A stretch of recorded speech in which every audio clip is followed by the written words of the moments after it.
Entonces, quien quiera entender el fenómeno de López Obrador, váyase un poquito más atrás. Yo aquí traje algunos libros. Primero, pues obviamente el libro de él, ¿no? La salida 2018, donde cada 3 páginas él habla de que el neoliberalismo es el culpable de todos los males de México.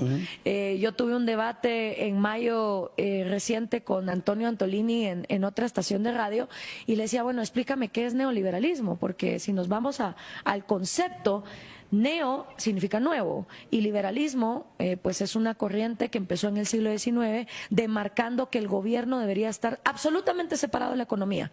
El gobierno no debería ser dueño de ningún recurso, ni del petróleo, ni del agua, ni de las tierras, ni de nada. ¿Me puedes explicar en qué momento histórico en América Latina ha habido liberalismo como para que hablemos de que un neoliberalismo es el culpable de todos los males? No me lo puedo responder. Claro que no. El norte es otro.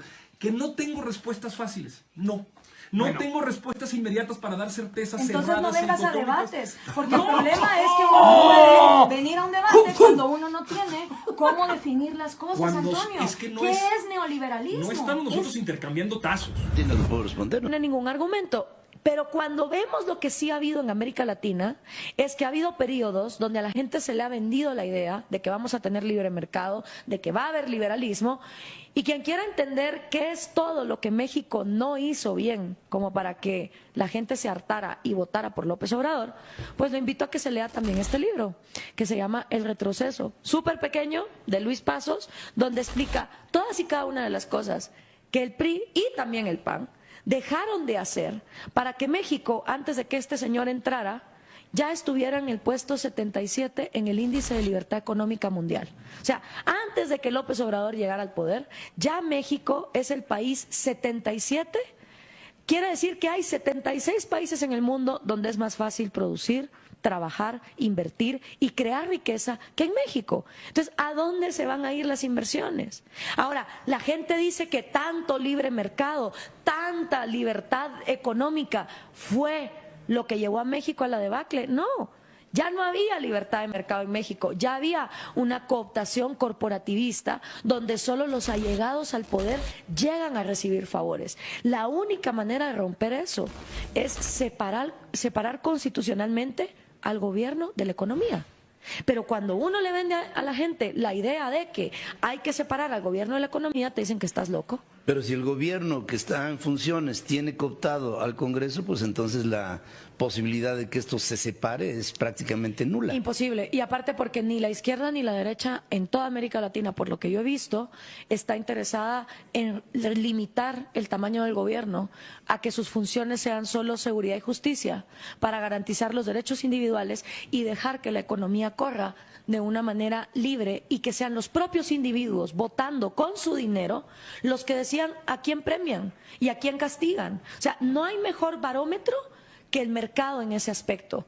Porque, por ejemplo, cuando entraron empresas de aplicaciones para pedirte un taxi, los sindicatos de taxis que durante años estuvieron allegados a los gobiernos ofreciendo un pésimo servicio, no les quedó de otra que echarse para atrás, porque la propia gente, o sea, esa es la democracia más justa y más efectiva que hay, la de el individuo utilizando su dinero para decidir con quién premia, comprándole, y a quién premia y a quién castiga no comprándole. O sea, si confiamos en eso, ¿el mundo va a ser perfecto? No, el ser humano no es perfecto, siempre va a haber corrupción, pero por lo menos es menos corrompible a dejarle todo el poder económico a un Mesías que encima nos está hablando de cosas que no tienen ninguna lógica económica, como que hay cosas que son gratis. Sí, y que aparte, esas cosas que son gratis son financiadas por los que sí trabajamos. Exacto. Hasta que no podamos trabajar porque no tengamos, bueno, ni siquiera la posibilidad de que haya una capacidad de consumo. En Argentina, por ejemplo, sí, con el kirchnerismo se llegó al punto donde 20 millones de argentinos que no pagan un centavo de impuestos reciben algún tipo de subsidio, 20 millones de 8. Que son los que trabajan. Que son los que trabajan. Y que claro, si tú estás dentro de esos 8 y te das cuenta que hay 20 que reciben, eventualmente esos 8 van a migrar, porque nadie es tonto, pues. Bueno, aquí hay, de cada 10 mexicanos que trabajamos, hay 6 que no tributan. Claro. Entonces, y te decía yo un dato, cuando le hablaba yo a Gloria de que estamos llegando a los Estados Unidos, en Estados Unidos hay 35 millones de mexicanos que producen 3 veces el Producto Interno Bruto de México, completo, ¿eh? ¿Por qué? ¿Falla el mexicano? No, falla el sistema en el que está inmerso. Y cuando estás en un sistema de libre mercado, de libre competencia, de libre pensamiento, entonces las condiciones son diferentes. Y esa es otra cosa que hay mucha gente que dice, no, es que el latinoamericano genéticamente está diseñado para ser corrupto o genéticamente está condenado a una cultura de corrupción. Y uno dice, bueno, esa misma persona se sube en un avión y ahí sí se pone el cinturón de seguridad, no se pasa los semáforos en rojo, bota la basura donde la tiene que botar. ¿Por qué? Porque no es que el latinoamericano esté condenado a ser corrupto, es que cuando las leyes no llevan castigos, nadie las cumple. Y lo que pasa en América Latina es que los gobiernos hacen demasiado de lo que no tienen que hacer, como por ejemplo andar regalando privilegios económicos, ya sea a gente en carencias con subsidios o a empresarios dándoles proteccionismos y privilegios que los protegen de la libre competencia. Eso es lo que el gobierno no debería de hacer, pero lo que sí debería de hacer no lo hace, que es garantizar la seguridad y justicia. Nuestras cárceles, nuestro sistema judicial, la imparcialidad de los juzgados, de las cortes, la falta de que se pueda tener una justicia pronta y certera en estos países. Siempre el organismo judicial es el menos financiado, cuando debería de ser la columna vertebral de todos los gobiernos en América Latina. Y siempre estamos preocupados de quién será el próximo presidente. Eso debería ser irrelevante si existe un sistema de justicia parejo.